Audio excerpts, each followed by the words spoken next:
16 मई 2014 ये महज तारीख नहीं, ये एक इतिहास है। आज से ठीक 11 साल पहले 16 मई 2014 को जब 16वीं लोकसभा चुनाव के नतीजे आए, तब किसे पता था कि अगले कुछ सालों के लिए भारत की राजनीति की दशा और दिशा बदलने वाली है। 16 मई 2014 की दोपहर तक जब यह साफ हुआ कि भारतीय जनता पार्टी ऐतिहासिक जीत की तरफ बढ़ रही है, और ऐसी जीत जिसका किसी को भी अनुमान नहीं था। सबसे लंबे समय तक देश पर राज करने वाली कांग्रेस बुरी तरह से हार की तरफ बढ़ रही थी। बीजेपी का हर एक कार्यकर्ता जीत का दम भर रहा था। 16 मई 2014 को जब नरेंद्र मोदी की अगुवाई में बीजेपी ने जीत दर्ज की, तब उन्होंने दोपहर करीब 12 बजे एक ट्वीट किया और जनाधार के लिए जनता का आभार जताया। 2014 के लोकसभा चुनाव में अकेले 282 सीटें जीतकर बहुमत हासिल करने वाली बीजेपी ने एनडीए के सहयोगी दलों के साथ मिलकर सरकार का गठन किया और नरेंद्र मोदी ने 26 मई 2014 को प्रधानमंत्री पद की शपथ ली।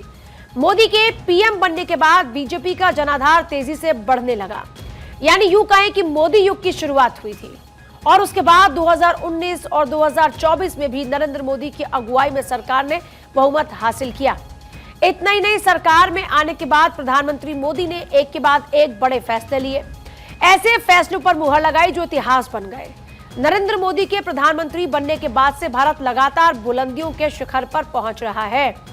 ये हम ऐसे ही नहीं कह रहे। जब बीजेपी ने 16 मई 2014 को ऐतिहासिक जीत दर्ज की थी, तो 17 मई 2014 को भारत ही नहीं, अमेरिका, चीन, पाकिस्तान, रूस से लेकर दुनिया के हर देश के अखबार के फ्रंट पेज पर नरेंद्र मोदी छाए हुए थे। इस 11 साल के सफर में पीएम मोदी के नेतृत्व में पूरी दुनिया भारत की विदेश नीति का लोहा मानती है। पीएम मोदी ने इस दिशा में बेहद काम किया।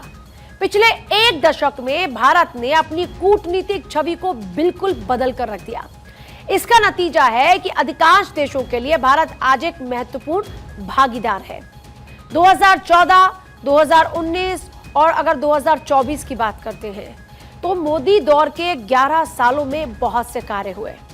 पहले 3 तस्वीरें आपको दिखाते हैं। पहली तस्वीर 2014 की है, जब बहुमत के आंकड़े को हासिल करने के बाद बीजेपी जीत का जश्न मनाती है और प्रधानमंत्री मोदी को चारों ओर से शुभकामनाएं दी जा रही हैं। एक ये तस्वीर है। एक और तस्वीर है 2019 की। 2019 में 2014 से भी बड़ी जीत होती है और 2019 में एक बार फिर से नरेंद्र मोदी प्रधानमंत्री बनते हैं। फिर एक और तस्वीर है 2024 की। 2024 में एनडीए बहुमत का आंकड़ा हासिल करता है। माफ कीजिएगा, 2024 में एनडीए बहुमत का आंकड़ा हासिल करता है और उसके बाद में प्रधानमंत्री के तौर पर नरेंद्र मोदी एक बार फिर से शपथ लेते हैं। तीसरी बार प्रधानमंत्री बनते हैं लगातार। अब इन 11 सालों में बहुत सारे महत्वपूर्ण फैसले लिए, जिनमें वक्फ संशोधन बिल पास किया, जम्मू कश्मीर से धारा 370 को हटाया, 3 तलाक रोकने के लिए कानून लेकर आए, अयोध्या में राम मंदिर का निर्माण हुआ, लोकसभा विधानसभा में महिलाओं को 33% आरक्षण का फैसला लिया गया, दुनिया की 5वीं सबसे बड़ी इकोनॉमी भारत बनता है इन 11 सालों में। देश को डिजिटल की राह पर आगे बढ़ाने का कार्य हुआ। आयुष्मान भारत और पीएम आवास योजना के जरिए लोगों को जोड़ा जाता है। पुराने टैक्स रिजीम की जगह पर नई टैक्स रिजीम को लागू किया जाता है और भारत को मैन्युफैक्चरिंग हब के तौर पर स्टैब्लिश किया जाता है। चंद्रमा पर चंद्रयान 3 को उतारा जाता है। ये कामयाबी है। ये वो अहम फैसले हैं जो 11 सालों में प्रधानमंत्री मोदी को अलग बनाते हैं। मेरे साथ में इस वक्त अदिति नागर हमारी पॉलिटिकल एडिटर इस वक्त हैं। अदिति, इन 11 सालों में हमने देश को बदलते देखा है और देश ने हर दिन यूं कहें एक नए आयाम को छुआ है और अभी भी देश को आगे बढ़ाने की रणनीति पर तेजी से काम जारी है। आप इन 11 सालों को किस तरह से देखती हैं? अदिति, आप हैं क्या हमारे साथ?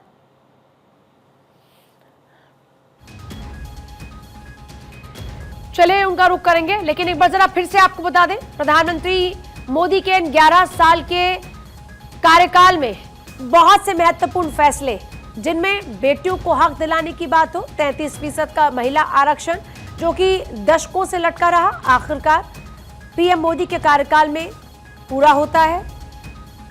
धारा 370 जिस पर सिर्फ राजनीति होती रही, एक अडिग फैसला लेकर उस पर कायम रहना और कश्मीर को एस्टैब्लिश करना, यह अपने आप में एक बड़ा बदलाव था। 3 तलाक रोकने के लिए कानून, मुस्लिम बहन बेटियों के लिए 3 तलाक के तौर पर एक अहम फैसला लिया गया। राम मंदिर का निर्माण होना, महिलाओं को 33% का आरक्षण, और अगर आर्थिक तौर पर देखा जाए तो दुनिया की चौथी सबसे बड़ी इकोनॉमी के तौर पर भारत का एस्टैब्लिश होना। आयुष्मान भारत और पीएम आवास योजना, हर इंसान के सर पर छत होनी चाहिए और दूसरा हक होता है कि आपको बेहतर स्वास्थ्य सुविधाएं मिले। तो ये 2 बड़े फैसले इस लिहाज से। अब तकनीक के लिहाज से बात करते तो चंद्रयान 3 यह अपने आप में एक बड़ी कामयाबी। अगर इन 11 सालों में देखा जाए तो जिन मुद्दों के इर्द गिर्द देश की राजनीति हमेशा घूमती रही, लगभग वो सारे मुद्दे अब निपट चुके हैं। अब देश में विकास की राजनीति पर फोकस हो रहा है, अब देश में बदलाव पर फोकस हो रहा है। दुनिया की इस दौड़ में भारत कैसे कदम ताल करते हुए आगे निकले, इस पर फोकस हो रहा है। आम जनता को कैसे आत्मनिर्भर बनाया जाए, भारत की आत्मनिर्भरता के साथ इस बारे में सोचा जा रहा है। वो देश जो आज डेवलप हो चुके हैं, उन देशों की तरह भारत विकसित भारत के संकल्प को पूरा कर पाए, इस दिशा में आज काम हो रहा है। तो ये 11 साल अपने आप में महत्वपूर्ण है, क्योंकि इन्हीं 11 सालों में एक नई इबारत लिखी गई और इन 11 सालों में लिखी गई इस इबारत के बाद भारत अपने अगले मुकाम की ओर आगे बढ़ चुका है। जैसा हमने जिक्र किया कि जिन मुद्दों के इर्द गिर्द देश की राजनीति घूमती रही, उन मुद्दों का खत्म होना इन्हीं 11 सालों में पूरा हुआ, या यूं कहिए कि वो मुद्दे इन्हीं 11 सालों में सुलझ गए, जिनमें सबसे बड़ा मुद्दा रहा राम मंदिर का मुद्दा। इसके अलावा आर्टिकल 370, खास तौर पर ये वो मुद्दे हैं जिन पर सिर्फ राजनीति होती रही, लेकिन आज इन मुद्दों से राजनीति हटकर विकास पर आ चुकी है। और किसी भी देश के विकसित होने में जरूरी है कि वहां विकास वाली राजनीति हो, फोकस विकास पर होना चाहिए, और आज वही विकास पर फोकस है। डिजिटलाइजेशन के दौर में भारत ने अपने आप को डिजिटलाइज किया। कोरोना जैसे दौर में हमने आत्मनिर्भरता की ओर कदम बढ़ाया, हमने आपदा में अवसर ढूंढा।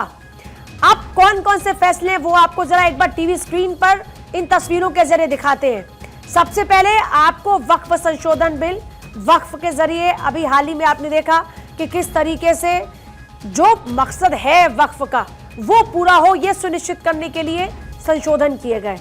इसके अलावा लोकसभा विधानसभा में महिलाओं को 33% का आरक्षण, दुनिया की चौथी सबसे बड़ी इकोनॉमी बनाना।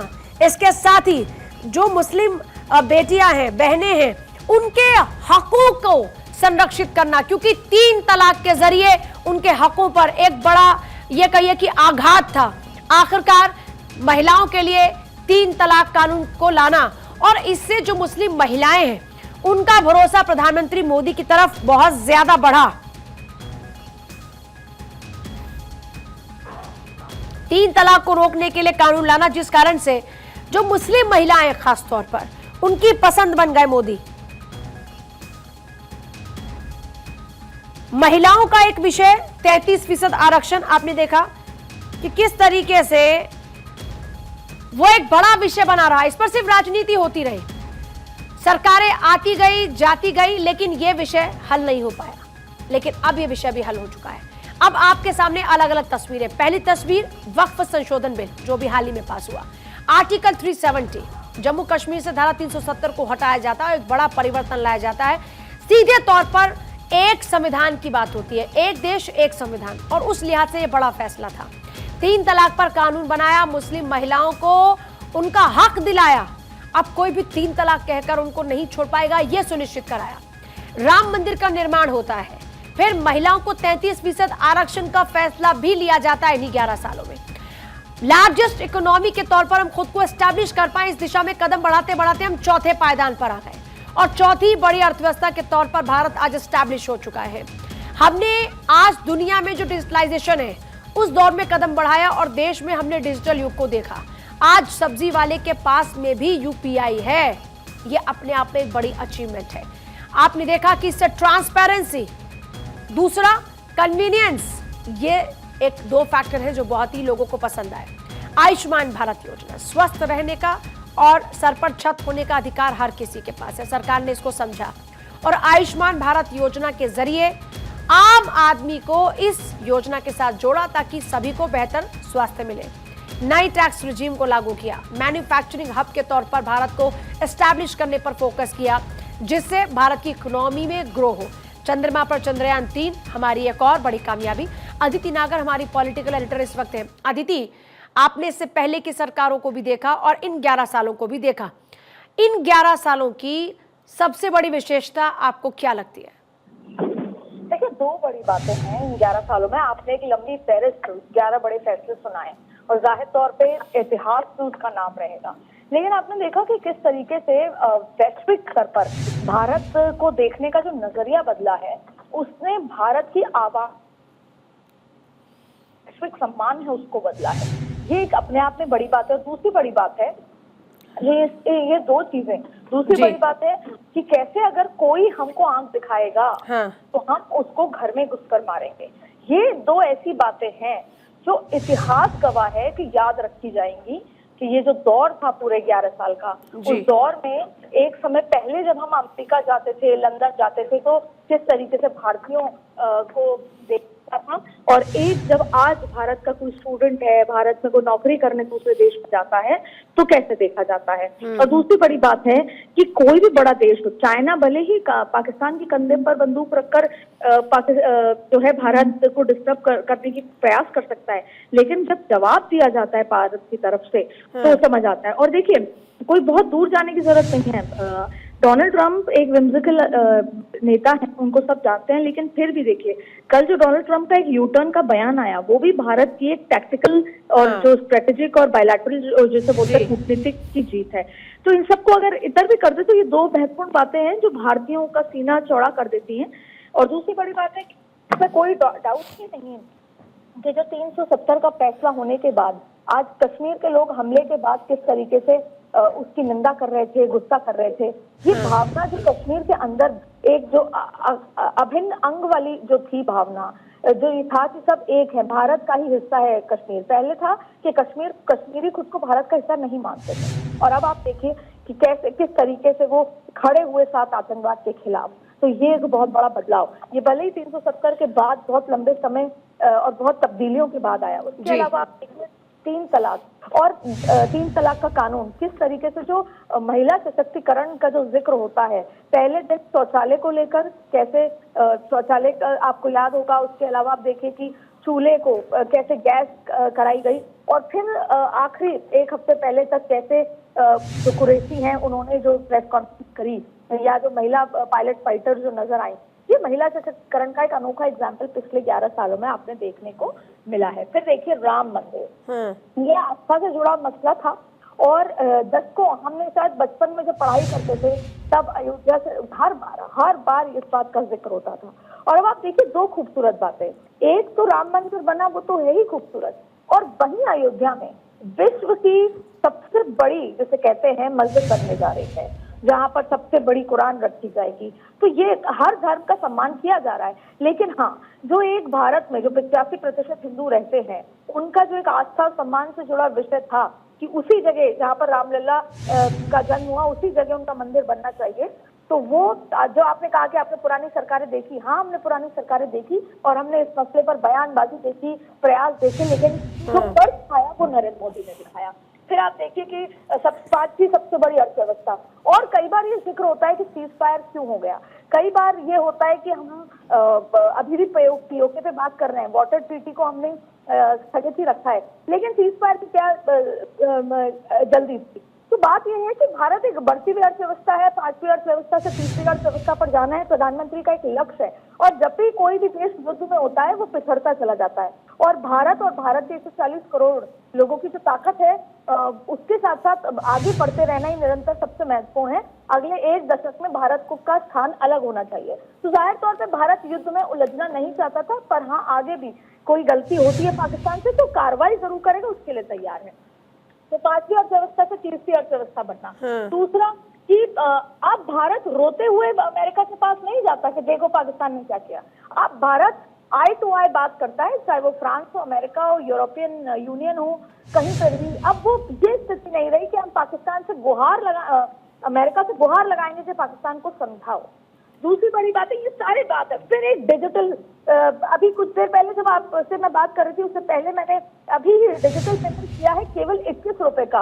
और आप सोचिए 21 रुपए का डिजिटल पेमेंट कभी सोचा जा सकता था, खुले होते थे, लेकिन अब तो वो जो डिजिटल, जो पूरा विश्व चाहता है कि हम भारत की कॉपी करें इस डिजिटल पेमेंट का, ये पूरे विश्व देखता है। और आपको याद होगा कि कैसे जयपुर में चाय पी थी प्रधानमंत्री ने फ्रांस के प्राइम मिनिस्टर के साथ, तो कैसे डिजिटल पेमेंट किया था। डेफिनेटली ये भारत सबसे बड़ी। फिर आत्मनिर्भर Bharat, make in India Bharat, जिसका उदाहरण पूजा अभी हमने हाल ही में देखा कि कैसे ब्रह्मोस है या तमाम जो मेक इन इंडिया मिसाइल्स थी, उन्होंने पाकिस्तान की मिसाइल्स और ड्रोन को कैसे एक्यूरेसी के साथ मार गिराया। ये हमने अभी अभी महसूस किया है कि जिस मेक इन इंडिया का हम जिक्र करते हैं। फिर आप देखिए कोरोना में बड़े भाई की तरह बनना, कोरोना में प्रोडक्ट, और ना सिर्फ ये बल्कि हम देख रहे हैं आदिति कि दूसरे देश आज हमारी जो इनबिल्ट मिसाइल्स हैं उनको खरीदना चाहते हैं। आदिति, फिलहाल के लिए बहुत शुक्रिया आपका पूरी जानकारी के लिए। और देखिए 21 देशों का सर्वोच्च सम्मान भी प्रधानमंत्री मोदी को हासिल हुआ है।